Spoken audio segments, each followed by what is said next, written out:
Aleluia, graça e paz a todos, sejam bem-vindos mais uma vez a esse canal, a esse meio de comunicação, onde nós temos hoje a pretensão mais uma vez de sermos edificados, de sermos abençoados, orientados. Hoje eu me peguei à tarde percebendo uma coisa: normalmente nós aqui da comunidade de Filadélfia, de Mogi Guaçu, domingo pela manhã nós temos muita instrução em forma de reuniões. Às terças-feiras, quando são presenciais também, muita coisa é dita em meio que ao culto, coisas que são da ordem da igreja, coisas que dizem respeito à comunidade. E durante esse mês eu não fiz nenhum tipo de reunião, eu não fiz nenhum tipo de comunicação a respeito do que acontece com a comunidade, no que você participa diretamente ou indiretamente. Então hoje eu tenho a pretensão de pregar a palavra, e em meio à palavra sendo pregada, eu gostaria de que você, comunidade de Mogi Guaçu, estivesse com seus ouvidos bem atentos, para que você se aperceba de conselhos, para que você se aperceba de direcionamentos que são específicos para a igreja de Mogi Guaçu. Como nós estamos transmitindo para o Brasil e para o mundo, eu não posso simplesmente dar uma palavra de orientação direta para Mogi Guaçu. Então eu gostaria que você que é de Mogi Guaçu estivesse atento e discernimento às coisas que são conselhos específicos para você, para a nossa cidade, e também que servem de uma forma geral para todas as pessoas que estão ouvindo, assistindo, buscando de Deus receber alguma coisa através desse sermão, através dessa mensagem, dessa pregação. Eu louvo a Deus porque hoje essa é uma das coisas, por exemplo, que diz respeito somente a Mogi Guaçu. Hoje eu me peguei com saudades da igreja, e eu percebi que está muito mais fácil para você, porque você me vê, você me ouve, você está tendo um tipo de receptividade que eu não estou tendo de forma contrária, porque eu não te vejo, eu não te ouço, eu não tenho estado durante um mês com você. Então hoje eu percebi isso, o quanto você tem feito falta na minha vida, o quanto você tem feito falta nos cultos, o quanto é importante a comunhão da igreja para mim. Mas eu percebo que você está na vantagem, né? Você está assistindo, você está vendo, você está ouvindo, muita coisa para você está melhor. Mas eu não estou reclamando disso, só estou fazendo um comentário disso, que faz falta. Os cultos presenciais, para mim, ao longo de mais de 20 anos ininterruptos. Então perceba que eu venho caminhando, cultuando a Deus, como pastor há 20, e como crente há uns 24 anos, mais ou menos, 24, 25 anos, nessa faixa aí, sem perder cultos presenciais semanais. Terça-feira na igreja, quinta-feira na igreja, sábado na igreja, domingo na igreja. De repente, estou eu aqui com as cadeiras. Então para mim tem sido um desafio, tem sido algo novo, tem sido algo diferente. Esta crise tem afetado a tudo e a todos, de várias formas. Cada pessoa, ela tem sido afetada de uma maneira. E geralmente eu acho que ninguém mais está sofrendo, só eu estou sofrendo com os meus problemas. Ninguém entende o quanto está sendo difícil para mim. O que é patrão, fala para o empregado. O que exerce algum tipo de função autônoma, ela fala: você não sabe como é que está difícil para quem é ambulante, autônomo. Aí o outro fala: você não sabe como é difícil para quem tem empregados, para quem é empresarial. Aí o outro fala: você não sabe como é difícil para quem é empregado registrado. Aí o outro, então cada um de nós está se queixando de maneira específica, e aparentemente o meu problema sempre é maior que o seu problema. Isso não é verdade.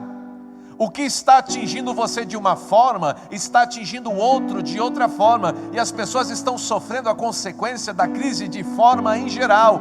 não vá pensar você que está afetando mais você do que qualquer outra pessoa ou qualquer outro segmento. Isso não é verdade. Nós estamos todos no mesmo barco. De uma maneira ou de outra, nós estamos sendo afetados pela situação, pela crise, pelo coronas, pela economia, pela política, por esse desconforto que nós não podemos estar perto de quem amamos, não podemos abraçar, não podemos beijar, não podemos passear, não podemos nos divertir com as nossas crianças, com os nossos filhos, não podemos ir a um shopping, não podemos ir a um clube, não podemos fazer uma viagem. De certa forma, todos estão sendo afetados. Eu nunca imaginei na minha vida que eu viveria uma quarentena a ponto de não poder sair de casa. Eu nunca imaginei na minha vida que eu viveria um momento da história, porque esse é um momento da história, onde eu vou poder dizer para os meus netos, se Deus permitir, que eu vivi a quarentena da crise mundial do coronavírus. E eu acredito que os meus netos vão me perguntar: como é que era, avô? Tinha que ficar em casa mesmo? Como é que era, avô? Teve que cancelar os cultos, a igreja não podia estar presente? Como é que era, avô? Tinha que usar máscara? Como é que era, avô? E eu vou ter que dizer um ponto da história que eu vivi. Nós estamos fazendo parte da história dos acontecimentos do mundo nesse momento. E eu acredito que Deus tem um propósito para todas as coisas. Nós temos essa coisa da alma, dos sentimentos que se afloram, e a gente logo já reclama, e a gente logo já vê a parte ruim da coisa, e a nossa alma grita: estou sofrendo, vontade de chorar, vontade de desesperar. Mas eu não sou feito só de alma, e eu não posso estar dando crédito apenas às minhas emoções e razões. Como eu sou um homem espiritual, às vezes, em tempos de crise, eu tenho que calar essa voz da alma. Quieta, alma, quieta aí, sofrimento, quieta aí, sentimento, quieta aí, pensamento. E eu preciso dizer ao Espírito: Espírito, fale um pouco, apareça um pouco, Espírito, direcione um pouco esta minha vida, que está sendo uma vida completamente almática, sentimental, cheia de razões, de pensamentos, de desejos, de vontades. Hoje eu estou aqui como pastor, não para tratar simplesmente das coisas emocionais da sua alma. Eu estou aqui para trazer uma revelação que vem de encontro ao seu espírito, porque nesse momento de crise, se você der crédito à sua alma, você vai afundar completamente.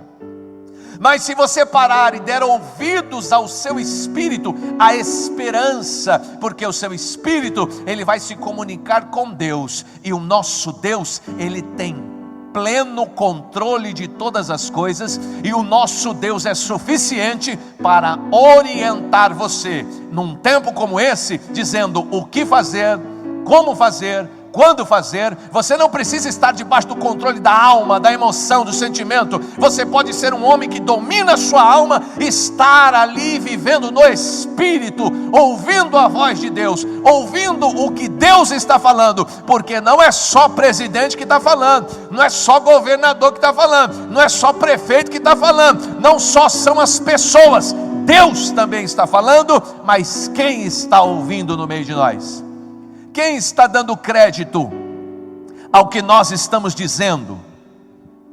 Quando lemos a Bíblia, quando pregamos a Bíblia, nós estamos aqui buscando ouvir a voz de Deus, estamos aqui buscando discernir a voz de Deus.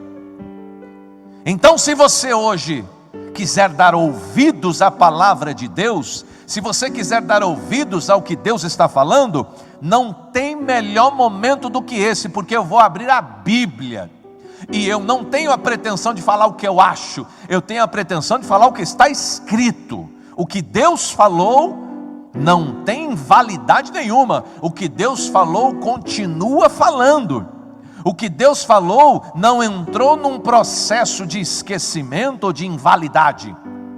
A palavra de Deus é viva, eficaz e operante. Essa palavra é eterna, hoje e sempre. Céu passa, terra passa, mas a palavra de Deus jamais passará. A palavra de Deus é algo que não passa. A palavra de Deus é algo que é eterno, a palavra de Deus é algo que fica, a palavra de Deus é algo que você deve dar crédito. Vamos ouvir, vamos aprender, vamos aquietar nossa alma, o nosso sentimento, e vamos tentar tomar decisões no Espírito. Vamos tomar decisões hoje no Espírito, acima da razão e acima do sentimento. Espírito não é razão, Espírito não é sentimento. Aqui e aqui gira em torno da alma. Nós não vamos tomar atitudes racionais simplesmente. Não vamos tomar atitudes emocionais simplesmente. Nós estamos aqui também para tomar atitudes espirituais, pela fé, na certeza de que o nosso Deus está conosco. Olha aí um trecho da Bíblia que eu vou ler para você, porque talvez você acha que está vivendo um tempo tão difícil, talvez você esteja achando que está vivendo algo tão assombroso, talvez você esteja achando que está vivendo algo que nunca o povo de Deus viveu. Mas se você olhar para a Bíblia, se você olhar para as Escrituras e contar o seu problema para eles, eles vão rir. Se você contar que o coronavírus acabou com a tua vida, e você quiser consolo deles, você não vai encontrar, porque eles vão contar o que eles viveram, e quando eles começarem a contar e a testemunhar o que eles viveram, e o que o povo de Deus viveu no passado está escrito, você vai perceber que o seu problema não é tanto quanto você imagina. É um problema sério? É um problema? Mas irmão, o povo de Deus passou por coisas muito piores e muitas vezes. Então encontre consolo hoje nesse entendimento de que o seu problema não é o maior problema da história, não é o maior problema do mundo, não é o maior problema que o povo de Deus já enfrentou. Olha o que diz a Bíblia, segunda carta de Reis, capítulo 6. Eu vou ler a partir do versículo 24, vou ler na versão NVI. Olha o que diz a Bíblia em um momento da história em que o povo de Deus, eu estou falando, não é uma questão de qualquer povo, o povo de Deus passou. Diz assim a Bíblia: algum tempo depois, um rei chamado Ben-Hadad, um rei da Síria, ele mobilizou um exército tão grande e cercou a cidade chamada Samaria. E a cidade chamada Samaria é a cidade do povo de Deus, dos crentes, os israelitas, os hebreus. O povo de Deus estava todo ali dentro dessa cidade. E um rei da Síria, um rei arameu, ele mobilizou um grande exército e sitiou aquela cidade. Essa palavra sitiou é que ele colocou acampado todo o exército do lado de fora dos muros da cidade. Ninguém entrava, ninguém saía. Era uma estratégia de guerra que se usava e se usou muito. Sitiava-se porque as pessoas não tinham daqui a pouco o que comer, o que beber, não sabiam mais o que fazer, entravam em desespero, e essa era uma vantagem de guerra para o inimigo que estava lá do lado de fora, comendo, bebendo, completamente à vontade. Ben-Hadad sitiou Samaria por algum tempo. Olha lá o que aconteceu. O cerco, ele começou a durar um tempo tão grande que causou tamanha fome que uma cabeça de jumento, olha a comparação bíblica, o cerco durou tanto tempo que a fome começou. Uma cabeça de jumento chegou a valer 80 peças de prata. Uma caneca de esterco de pomba valeu 5 peças de prata. Um dia, nessa fome, nessa escassez, quando o rei de Israel, perceba você que é povo de Deus, o rei daquela cidade, o rei de Israel, estava inspecionando os muros da cidade. Ele estava ali dando uma olhada, a ver como é que estava o cerco do inimigo. Uma mulher gritou para aquele rei: socorro, majestade! Imagine você, o rei, em cima dos muros da cidade, andando, inspecionando, dando uma analisada na situação, porque já fazia muito tempo que a cidade estava sitiada, as pessoas não tinham mais o que comer, a cabeça de um jumento começou a valer prata, o esterco de pomba começou a valer prata alta. Ele saiu, deixa eu dar uma analisada, deixa eu ver o que eu vou fazer. O rei de Israel estava ali, o povo de Israel estava ali preso. Uma mulher gritou: rei, socorro, majestade. Olha a resposta desse rei. Eu achei incrível a resposta do rei, sem ouvir o tamanho do problema da mulher. Olha a resposta do rei quando a mulher clama, pede por socorro. Versículo 27, o rei respondeu para a mulher que estava pedindo socorro: se o Senhor não socorrer, como eu poderei ajudá-la? Olha que tremendo, a mulher pede socorro. Antes do rei ouvir o problema, ele não tinha a menor ideia do que aquela mulher ia falar. Ele gritou: socorro, majestade. Ele parou e falou: se o Senhor não socorrer você, como é que eu poderei ajudá-la? Do tipo, o rei estava vivendo o mesmo problema que aquela mulher estava vivendo, mas a verdade é que a mulher achava que estava melhor para o rei. A mulher achava que o problema dela era tão grande que do rei era pouco. Ela disse: socorro, majestade, me ajude, majestade, só o Senhor pode me ajudar. O rei imediatamente já se colocou no lugar dele: só Deus pode socorrer você, o problema aqui é sério. Aí ele se justifica: acaso há trigo na minha eira? Acaso tem vinho no tanque de pesar uvas?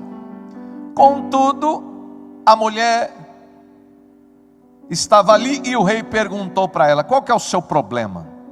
Ela respondeu: olha o problema daquela mulher na cidade de Samaria, que estava sitiada pelo exército do rei Ben-Hadad. Olha o problema dela. A mulher disse: vamos comer o seu filho hoje, e amanhã comeremos o meu, disse a minha amiga, rei. Então nós cozinhamos o meu filho. Nós cozinhamos o meu filho. Perceba você, irmão. E nós comemos o meu filho. No dia seguinte, a mulher que comeu o meu filho comigo, eu disse para ela: agora é sua vez de matar o seu filho para nós comermos. Mas ela escondeu o filho dela, não quer matar o filho dela para nós comermos. Você acha que o seu problema é grande? Você acha que essa crise mundial nunca foi vista antes? Você acha que o problema de escassez, de fome, de cesta básica é terrível? Pastor, o comércio está difícil. Dá uma olhada para a Bíblia, dá uma olhada o que esse povo de Deus já viveu na história, porque está relatado aqui. Quando o rei ouviu aquela mulher falar daquele problema, versículo 30, rasgou as próprias vestes. Como ele estava em cima dos muros, o povo inteiro viu que ele estava usando o pano de saco por baixo, junto ao corpo dele. E ele disse: Deus me castigue com todo rigor. Perceba você o que o rei fez. Deus me castigue com todo rigor, se a cabeça do profeta Eliseu, filho de Safate, continuar hoje sobre os ombros dele. Perceba você que a mulher comunicou um problema para o rei. E você sabe quem que o rei culpou? O profeta Eliseu, que também morava ali na cidade de Samaria. O rei rasga as vestes ao ouvir o problema daquela mulher, que tinha comido o filho dela com a amiga. Agora a amiga escondeu o filho, não queria matar para as duas comer. ele rasga as vestes e fala assim: eu vou arrancar a cabeça do profeta Eliseu. Vive o Senhor, porque hoje eu arranco a cabeça desse profeta. Perceba você, irmão, que o rei imediatamente culpou o homem de Deus, culpou o profeta de Deus. Olha aí a Bíblia no versículo 32. O profeta Eliseu estava em casa, estava na casa dele, reunido com as autoridades de Israel. O rei havia mandado um mensageiro à frente, mas antes que o mensageiro chegasse a Eliseu, Eliseu já disse às autoridades que estavam sentadas com ele: aquele assassino mandou alguém para cortar minha cabeça. Quando o mensageiro chegar, feche a porta, mantenha trancada. Vocês não estão ouvindo os passos do seu senhor que está atrás dele? O mensageiro vai trazer a mensagem, mas quem quer cortar minha cabeça é o rei. Versículo 33. Enquanto ainda lhes falava, o mensageiro chegou. Na mesma hora o rei disse. Quem disse, pastor? O rei. Na mesma hora o rei disse: esta desgraça vem de Deus, porque devo eu ainda ter alguma esperança no Senhor. Olha como a cabeça desse rei mudou em função da situação, em função da crise, em função dos problemas. O rei estava no muro analisando o problema, dando uma olhada no exército lá de fora, dando uma olhada na cidade lá de dentro, para ele tomar algumas decisões. Uma mulher diga: majestade, socorro. Ele fala: só Deus pode te ajudar. Perceba você que nesse momento o rei está com o coração em Deus, está com a sua fé em Deus, e a resposta para aquela mulher é essa: só Deus pode te ajudar. Mas me diga, qual é o problema? Eu e a minha amiga comemos o meu filho ontem, e hoje é o dia dela matar o filho dela para a gente comer, mas ela escondeu o filho dela, não quer fazer isso. O rei rasgou as vestes e botou a culpa no profeta.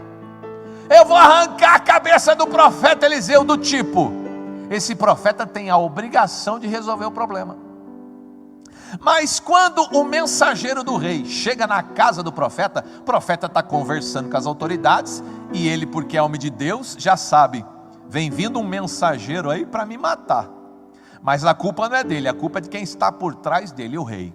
Na mesma hora que o mensageiro chega com a mensagem, o rei então fala uma frase importantíssima, e eu faço questão de repetir a frase que o rei falou, do versículo 33. Esta desgraça vem de Deus. Por que eu devo ter esperança ainda no Senhor? Olha, essa desgraça vem de Deus. Por que eu tenho que ter esperança ainda no Senhor? Eu digo, meu irmão, o rei que estava há alguns minutos atrás dizendo para uma mulher: só Deus pode resolver o teu problema, agora ele está completamente confundido nos seus sentimentos, na sua alma, nos seus pensamentos, porque o que ele ouviu daquela mulher atingiu o seu emocional, a ponto dele falar: mata o profeta, a ponto dele falar: essa desgraça vem de Deus, eu não vou ter esperança nenhuma mais no Senhor. Irmão, eu vou tentar fazer uma analogia dessa história com o que nós estamos vivendo aqui hoje, no Brasil e no mundo.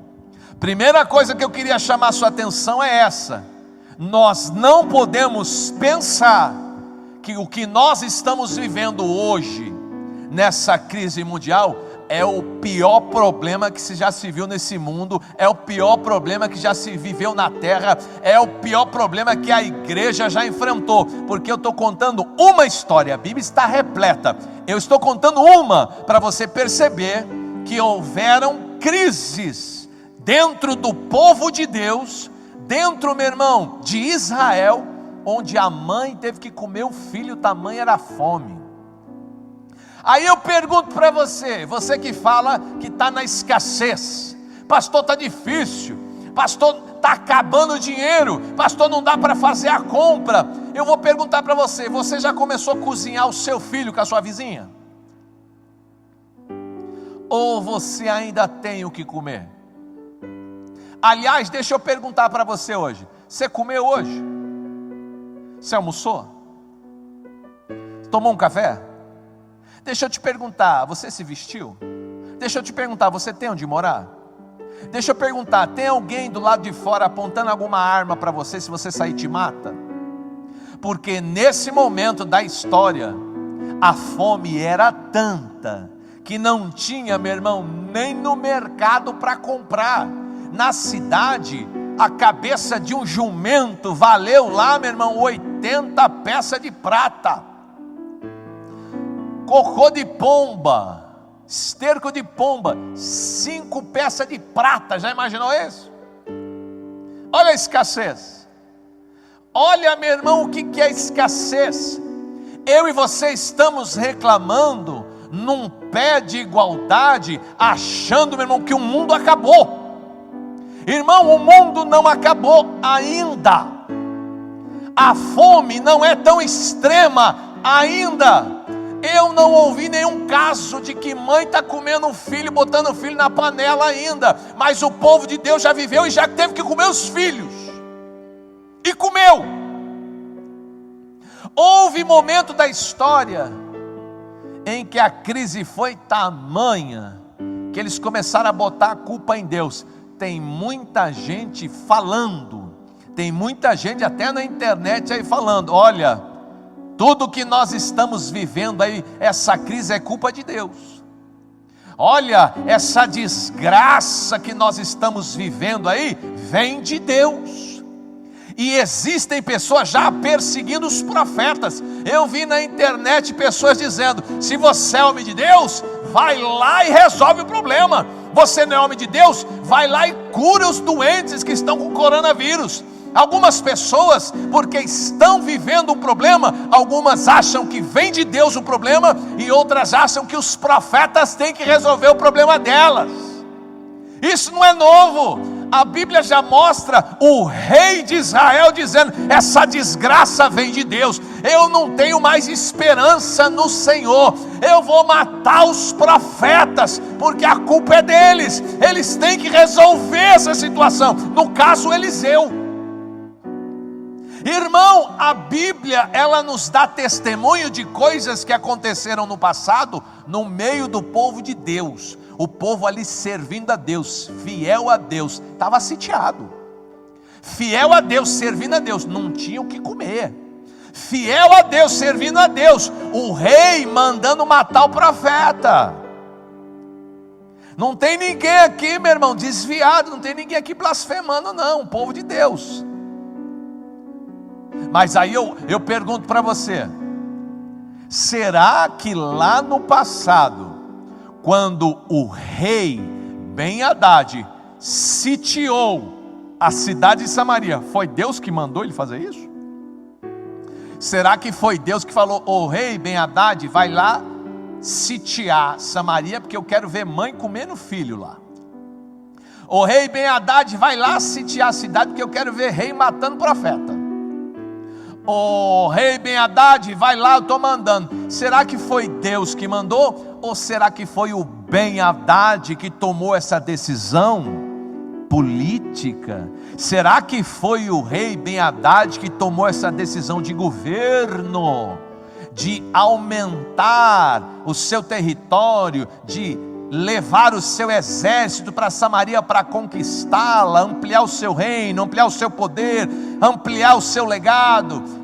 Irmão, tem muitas coisas que são decididas pelos homens, afetam cidades, afetam nações, e as pessoas atribuem isso a Deus. Bota a culpa em Deus, fala só Deus que está mandando juízo, é a mão de Deus que está pesando, é Deus que está mandando essa desgraça. Irmão, não é Deus que está mandando desgraça nenhuma, não é a mão de Deus que está pesando sobre o Brasil de forma alguma. São, meu irmão, apenas decisões de homem. Irmão, você acha que foi Deus que mandou o homem comer morcego?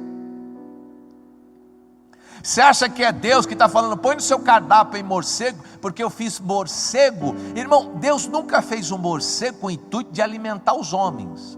São os homens que se atrevem a mudar as leis de Deus, que Deus estabeleceu, e meu irmão, bota no cardápio lá um morcego e come, gosta, e fala para os outros comer também. Aí aparece uma praga, aparece uma desgraça, bota a culpa em Deus, bota a culpa nos profetas, fala lá, vai lá curar o homem que comeu morcego. Eu quero que você hoje pare e reflita. Primeiro, você não está passando o pior problema do mundo. Você não está passando o pior momento que a igreja de Jesus já passou. Você não está vivendo algo do tipo, nunca ninguém viveu na história um problema, uma crise, uma situação como essa. Eu estou dando para você um exemplo, a Bíblia está repleta. Eu estou dando para você um exemplo para a sua edificação, para a sua meditação, para você sair da alma. Porque, irmão, o rei de Israel começou a tomar decisões na alma, nos sentimentos, mandando matar profeta, atribuindo o problema a Deus. Essa desgraça vem de Deus, eu não tenho mais esperança em Deus não, eu não vou mais buscar em Deus, eu não vou mais ler Bíblia, eu não vou mais orar, eu não vou ver mais culto para a internet, essa desgraça. A palavra bíblica aqui é desgraça. E o rei está botando a culpa em Deus. Que rei? O rei de Israel. E mandando matar o profeta não tem nada a ver com isso. Eu não posso estar atribuindo essa situação a Deus. Deus pode até ter permitido, porque se Ele não permite, não acontece nada. Ele pode ter permitido, mas daí atribuir essa desgraça, essa situação, essa crise, Deus quis fazer isso? Deus está pesando a mão? Deus está entrando com juízo? Irmão, se você procurar, e você procurar bem procurado, você vai achar a causa, mas não em Deus. Você vai achar essa causa aí nos homens, porque é pura decisão humana. Não é Deus, meu irmão, que está mandando os políticos entrarem em guerra de poder e oprimir o povo. Não é Deus que está dizendo, meu irmão, para governador e presidente ver quem pode mais. Porque um governador e um presidente, quando começam, meu irmão, a divergir, a Bíblia fala, casa dividida não prospera. Alguém vai sofrer. Está refletindo a decisão desses homens poderosos, está refletindo no menor, está refletindo no povo, está refletindo lá no comércio, está refletindo lá no autônomo, no empreendedor, no pequeno, nos grandes também. Todos estão afetados, mas são decisões que estão sendo tomadas, decisões humanas. Decisões, meu irmão, por causa de poder. Decisões, meu irmão, por causa de política. Decisões, meu irmão, de comer o que não é para comer. Deus está sendo julgado. As pessoas estão julgando a Deus e atribuindo a Deus essa situação. Mas, irmão, se você sair da alma, se você sair do sentimento, se você buscar no Espírito e na palavra, você vai perceber que isso não é Deus. Não é Deus querendo te destruir, não é Deus querendo te matar, não é Deus querendo pesar a mão em você, não é Deus, meu irmão, mandando juízo para a terra. São decisões humanas que estão afetando o mundo. Aquela cidade estava sitiada, conflito entre homens. Ben-Hadad e rei de Israel, eram os dois ali disputando quem podia mais. Eram os dois disputando. O Ben-Hadad sitiou justamente para isso. Quando ele sitiou a cidade de Samaria, é para que faltasse a água, faltasse a comida, o povo se rendesse sem guerra. Era uma estratégia completamente de batalha, conhecida na história, é uma estratégia muito usada ao longo da história. Se sitiava cidades antes de lançar uma flecha. Vamos tirar as forças, vamos deixar sem comer, vamos deixar sem beber, vamos intimidar. A crise, meu irmão, durou tanto tempo que a fome veio. Aí eu pergunto para você, nós estamos em crise? Nós estamos, mas irmão, ninguém está chamando você para comer o filho. Tem cesta básica chegando para você. Ninguém está chamando você para comer o filho hoje e comer o outro amanhã. Está chegando R$600 aí na sua conta para te ajudar. Está difícil? Tá. Está uma situação? Tá. Mas irmão, ajuda está chegando para você. Está chegando comida, está chegando dinheiro. Pastor, isso não é o suficiente. Concordo que não seja suficiente, mas você não está abandonado. Você não está tão abandonado quanto você imagina ou quanto você pensa. Tem problema? Tem. Mas se você parar de agir na alma, você vai perceber que no espírito é uma coisa que nós estamos sujeitos desde sempre. Os homens entram em guerra, os poderosos entram em guerra, homens tomam decisões erradas que afetam o Brasil e o mundo, ou de lá para cá ou daqui para lá. O rei chegou a botar a culpa em Deus. Essa desgraça vem de Deus, tirou a esperança do Senhor. Olha que ponto chegou. É um rei completamente na alma, na emoção, no calor dos pensamentos. A história, se você não quiser falar somente de Bíblia, eu dou alguns dados para você científicos, eu dou alguns dados para você da história. Por exemplo, eu vou falar de quem você conhece. Você conhece, a gente fala a Honda, né? Essa marca, a Honda, mas o fundador era o Honda, o homem de sobrenome Honda. Hoje nós andamos nas motos e lá está escrito na moto o sobrenome dele, Honda. Mas você já parou para dar uma olhadinha na vida desse cidadão aí? Irmão, esse homem chamado Honda, que fundou essa empresa, que nós hoje gostamos muito de andar nessas motos, se você olhar para a biografia dele, para a história dele, no meio da guerra, irmão, sabe qual foi o momento em que Honda estava trabalhando no seu empreendimento para alcançar sucesso, para alcançar, meu irmão, sucesso até nacional e internacional, no meio da guerra, da Segunda Guerra? Você acredita que no meio de uma guerra tinha um homem chamado Honda, sonhador? Todo mundo estava dizendo, não, agora é guerra, não, agora não vamos investir, não vamos sonhar, o mundo acabou, tem gente morrendo, a bomba está explodindo. Ah, meu irmão, se você soubesse que na empresa do Honda caiu 2 bombas no meio da guerra, você acredita? E não caiu no mesmo dia. Ele estava lutando, ele estava tentando empreender, a crise estava alojada, era guerra, no país era guerra, Segunda Guerra. Aí, meu irmão, vem uma bomba e cai no meio das instalações dele, no meio. Meu irmão, a bomba fez um estrago. Eu não sou capaz de dimensionar o tamanho, mas estragou, é uma bomba. Pastor, o que ele fez? Continuou trabalhando. Pastor, o que ele fez? Continuou com o seu sonho. Irmão, passaram-se alguns dias ali, outra bomba caiu no seu estabelecimento, 2 bombas. Pastor, aí o que ele falou? Abriu falência, acabou, quero morrer, essa desgraça vem de Deus, para mim acabou a esperança. Não, ele continuou trabalhando, ele continuou acreditando no sonho, ele continuou lutando com todas as suas forças. E hoje nós podemos dizer, graças a Deus, que o Honda não desistiu, porque os produtos Honda são incríveis, são maravilhosos, são bem-sucedidos no Brasil e no mundo. É uma história onde nós aqui estamos saindo da Bíblia. Ah, pastor, o Honda é um caso à parte. Ok, vou falar de outro que você conhece. Conhece Ford? Já teve um Ford? Já andou de carro Ford? Você sabia que o Ford quebrou 5 empresas. Ele não quebrou 5 vezes a mesma empresa, ele quebrou 5 empresas. Ele abriu uma empresa, quebrou. Ele abriu outra empresa, quebrou. Ele abriu outra empresa, quebrou. Ele abriu outra empresa, quebrou. Ele abriu outra empresa, quebrou. E aí que ele não desistiu.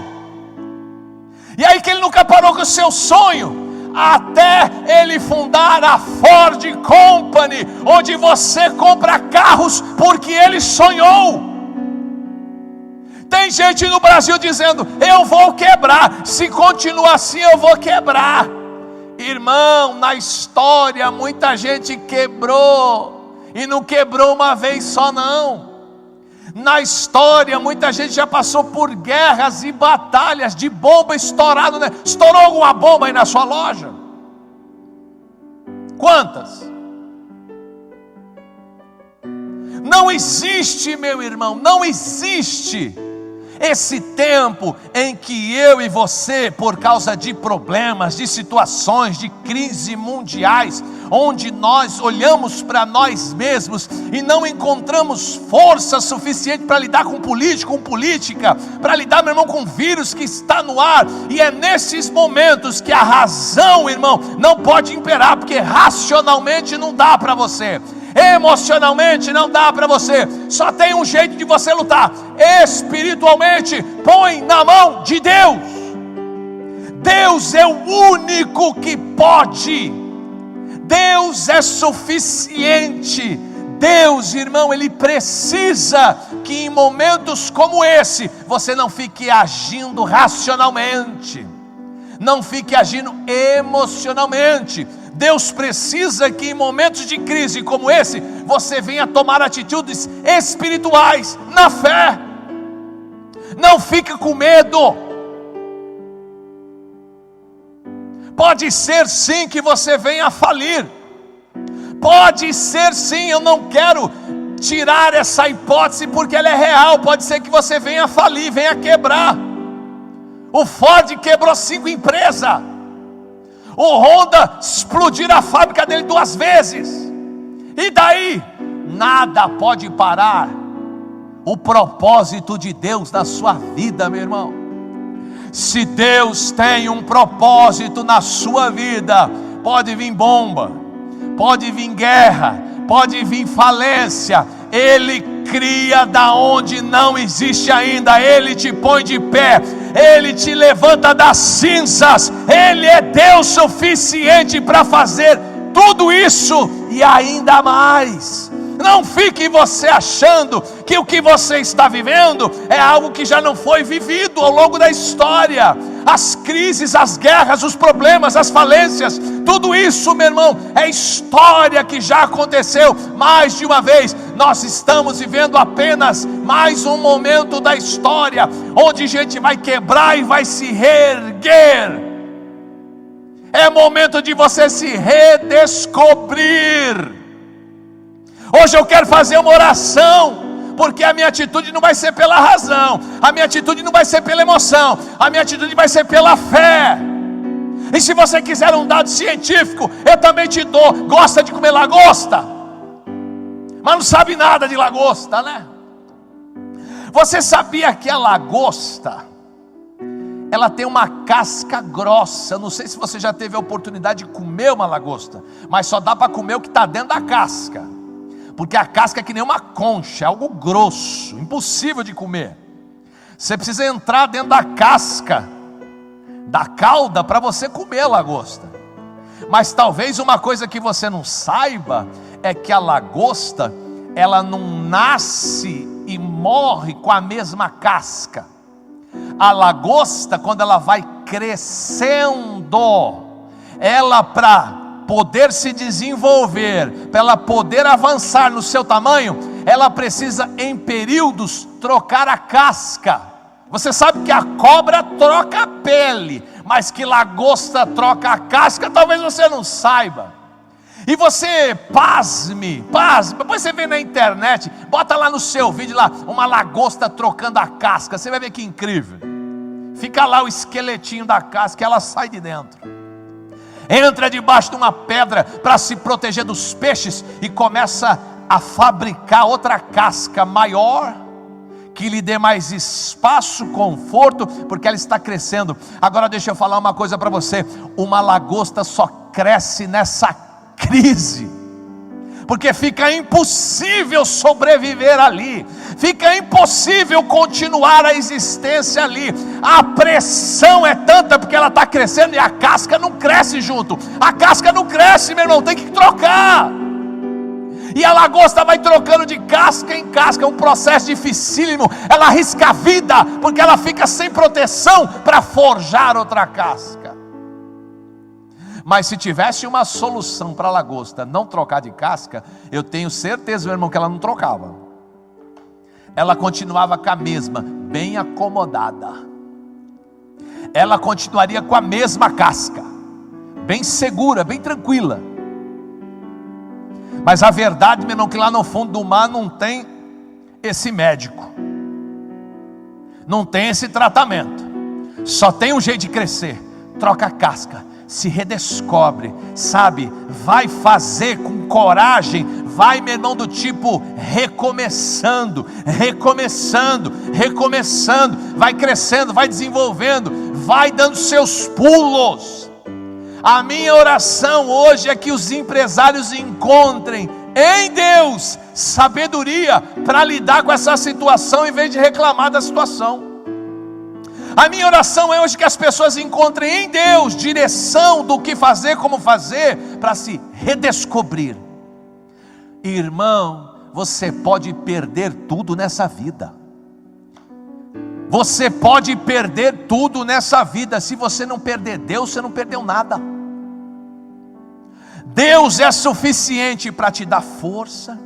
Deus é suficiente para te dar vida, te dar sabedoria, te dar graça, te dar direção, te dar coragem. Meu irmão, Deus na sua vida é suficiente para fazer você se superar numa crise, num problema, numa doença, seja lá o que você estiver travando.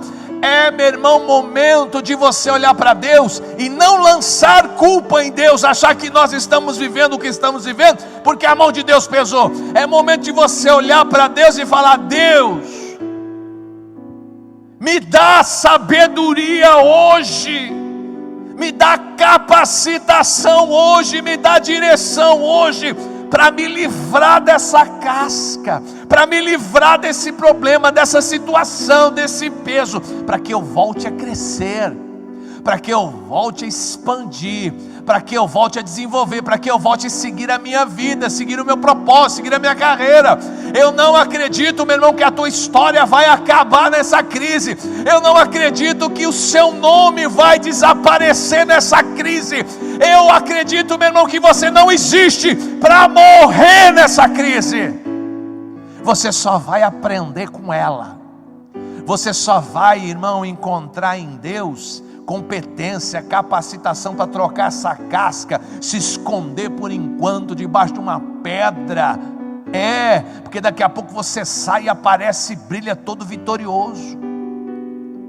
E alguém vai falar: de onde veio toda essa estrutura? E você vai falar: de Deus. Da onde veio tudo isso tão agradável, tão bonito? Veio lá da glória de Deus. Eu nunca perdi a esperança no meio da crise.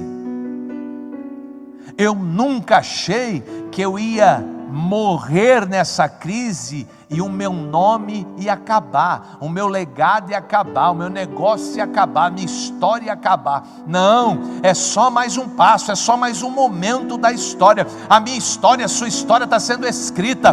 Nós vamos viver suficiente para olhar para trás e dizer para os nossos netos, para os nossos bisnetos: eu me lembro da crise do coronavírus, eu me lembro da quarentena, eu me lembro dos tempos difíceis que houveram, eu me lembro o quanto eu cheguei a quase perder a esperança, mas um dia a palavra de Deus veio dizendo, e eu encontrei ali fé suficiente, me agarrei e venci, me agarrei e atravessei o processo, me agarrei naquilo, e hoje posso dizer: naquele tempo, por mais difícil que poderia ser, eu aprendi demais, eu cresci demais, eu amadureci demais.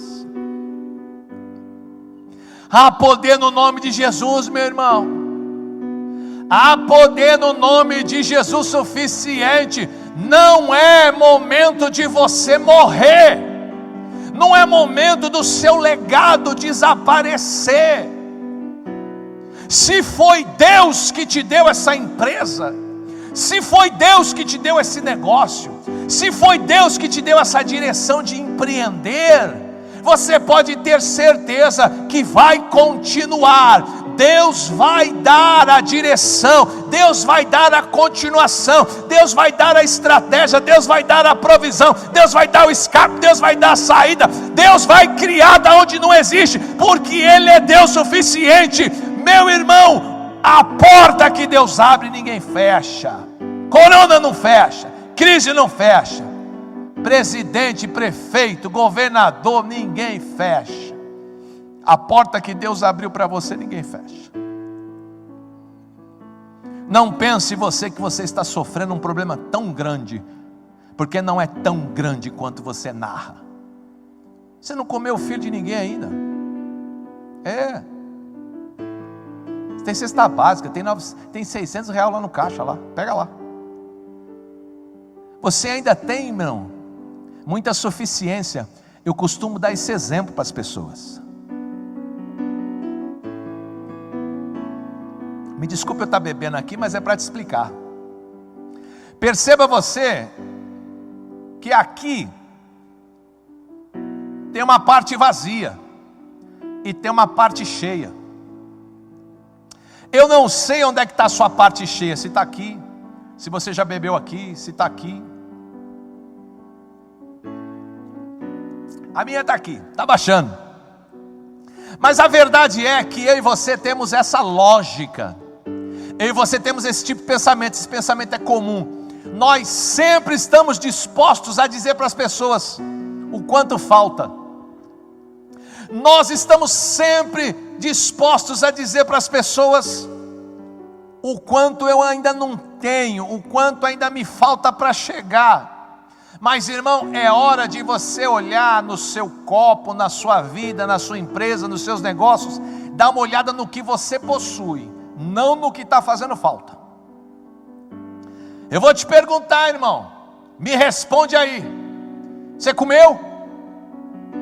Bebeu? Vestiu? Você tem família? Você tem vida? Você tem saúde? O céu está aberto sobre a sua cabeça?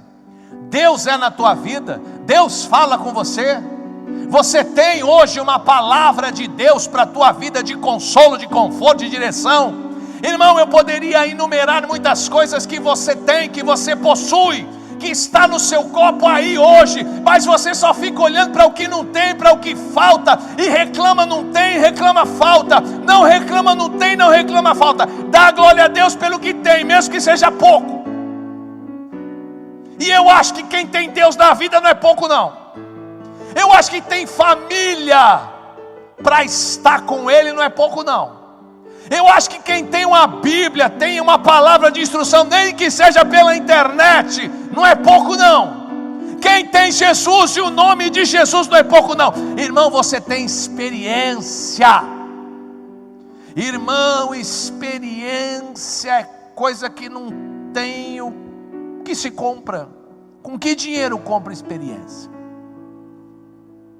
Quanto é que custa a experiência? Não tem preço. Você só está adquirindo experiência, só está ficando mais forte, mais cascudo. Irmão, não tenha medo, tudo isso vai passar, e você vai estar aí. Tudo isso vai passar, e o seu legado vai estar aí. Tudo isso vai passar, e Deus vai estar aí com você. Prepare-se para se redescobrir, prepare-se para sair da casca, prepare-se, meu irmão, para coisas novas, maiores do que essa. Para de limitar a razão, para de limitar a emoção, dá liberdade ao Espírito, dá liberdade à sua fé. Olhe com olhos espirituais e profetize nas áreas da sua vida. Profetize a bênção, profetize o favor, profetize a saída, profetize o escape. Não seja você aquele que engrossa as fileiras da murmuração. Esteja olhando para Deus nesse momento esteja com a sua fé alinhada com a palavra de Deus, ouça o que Deus está falando, cala a tua alma, para de ver jornal, para de ver telejornal, olha para a Bíblia, olha para o céu, aquieta, entenda, você tem muita vida ainda para você viver, tem muita coisa para acontecer, tem filho para nascer, tem neto para nascer, tem casa para construir, tem empresa para construir. Sua história não acaba aqui, sua vida não acaba aqui, seu mundo não acaba aqui. É só mais um período, é só mais um processo de provação. Não atribua a Deus, não atribua a Deus a desgraça. Deus não tem nada a ver com isso. São escolhas dos homens, são escolhas de homens poderosos. Nós estamos sofrendo, mas com Deus nós vamos passar na provação aprovados. Nada e nem ninguém vai poder destruir o propósito de Deus na tua vida. Nada e nem ninguém vai conseguir acabar com a tua história, enquanto Deus tem propósito na tua vida. Você ainda precisa viver o que Deus disse que você viveria neste mundo. E enquanto não se cumprir o que Deus disse que você viveria, a sua história não acaba. Nada e nem ninguém pode impedir. Nem as portas do inferno pode impedir. Nem coronavírus, nem presidente, nem governador, nem prefeito, nem anjo, nem demônio. Deixa Deus ser Deus. Pare hoje. Aquieta a tua alma, aquieta o sentimento. Vá para a dimensão da fé, a dimensão do Espírito. Creia. Pessoas passaram por coisas piores que você. Pessoas passaram por momentos mais difíceis do que você. E sobreviveram. E venceram. Eu dei exemplos para você, bíblicos, e dei exemplo para você da ordem do dia. Dei até exemplo científico para você. O que você precisa mais? O que será que você precisa mais? Confia. Confia, irmão, é tempo de confiar em Deus. Confia, é tempo de confiar em Deus. Sabe o que é isso aqui? Confiança em Deus. Eu vou depositar minha confiança aqui também. Pastor, é tempo de recessão. Pastor, é tempo de dificuldade. Então entenda você que essa oferta aqui, irmão, ela exigiu muito mais fé. Essa oferta aqui exigiu muito mais sacrifício. Essa oferta aqui exigiu muito mais de mim. Então Deus pode olhar para a minha fé hoje e perceber que em tempos de crises, em tempos difíceis, eu não esmoreci, eu não murmurei, eu não desanimei, eu avancei e dei o meu passo de fé. E sei que muitas pessoas aqui em Mogi Guaçu, no Brasil e no mundo, elas não esmoreceram. Elas estão semeando pela internet, elas estão vindo aos domingos na igreja, elas estão trazendo, além das suas ofertas, elas trazem quilos de alimento, algumas trazem cestas básicas prontas para serem distribuídas. Algumas pessoas estão dizendo: Deus, eu estou aqui crendo, e a minha esperança está em Jesus Cristo, Senhor. Há poder no nome de Jesus suficiente para me fazer prosperar em tempos de crises. Há prosperidade vinda de Deus de maneira sobrenatural, que não se explica. Em tempos de crise, em tempos de guerra, em tempos de cerco, exércitos podem estar sitiando, mas Deus, Ele não depende de nada e de ninguém. Deus não depende de política, Deus não depende de dólar, Deus não depende, meu irmão, da saúde, da segurança. Deus não depende de nada para fazer um milagre. A situação não precisa estar favorável para Deus fazer um milagre. Eu e você achamos que as coisas têm que estar favoráveis para Deus operar. É pelo contrário. Quando as coisas não estão favoráveis, quando tudo parece impossível, é ali que eu tenho que olhar para Deus e ver o meu milagre, porque Deus cria situações de lugares impossíveis para operar um milagre. Se você está nessa fé comigo, empresário, empreendedor, autônomo. Eu profetizo na tua vida, eu profetizo um surto, não de coronavírus, você vai surtar de sabedoria. Prepare-se para ter visões empreendedoras. Prepare-se para descobrir nesse momento de crise saídas de negócio, decisões de negócio. Você, direcionado por Deus, vai perceber: o Espírito Santo é suficiente para fazer essa obra na tua vida. Ele vai abrir os teus olhos, você vai ver o que não estava vendo, você vai perceber o que não estava percebendo. Você não vai viver com medo, você não vai viver ali afligido. Essa casca te está apertando, troca essa casca. Essa casca não te deixa crescer, troca essa casca, troca esse negócio, troca esse empreendimento, vai para outro lado. Deus é na tua vida, não tenha medo de nada e de ninguém. Eu abençoo a vida do dizimista, do ofertante. Eu abençoo a vida dos membros dessa igreja, dos empreendedores dessa igreja. Eu cubro a tua vida com essa palavra, na autoridade do nome de Jesus. Eu ordeno na tua vida essa bênção, esse favor imerecido.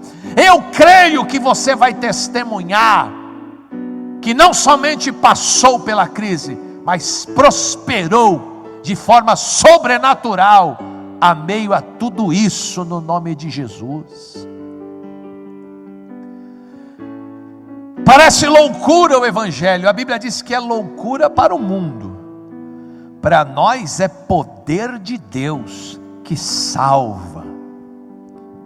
Deixa Deus te salvar em momentos de crise. Não determina o seu futuro por causa de 1 ou 2 meses, viu? Não determine o seu futuro em função de 50 dias, 60 dias. Seu futuro já está determinado faz 2000 anos. E quem garantiu o seu futuro foi Jesus, lá na cruz do Calvário. Seu futuro está garantido em Deus. As promessas de Deus vão se cumprir todas na sua vida. Há poder no nome de Jesus. Yevareha Adonai veismereha, Yair Adonai panavileha veiruneha, Issa Adonai panavileha veia assembleha, Shalom, de Yeshua Hamashia, o Cristo Messias, o Deus que é suficiente para operar nas nossas vidas, em meio a caos, em meio a crises, em meio a doenças e enfermidades, em meio a problemas políticos, em meio ao que for. Ele que é Deus se sobressai a todas as coisas e é capaz de fazer você progredir, prosperar, avançar, e você ainda vai testemunhar para o neto, para o bisneto, tudo que você viveu em Deus no ano de 2020, em nome de Jesus. Abençoado, abençoado e abençoado.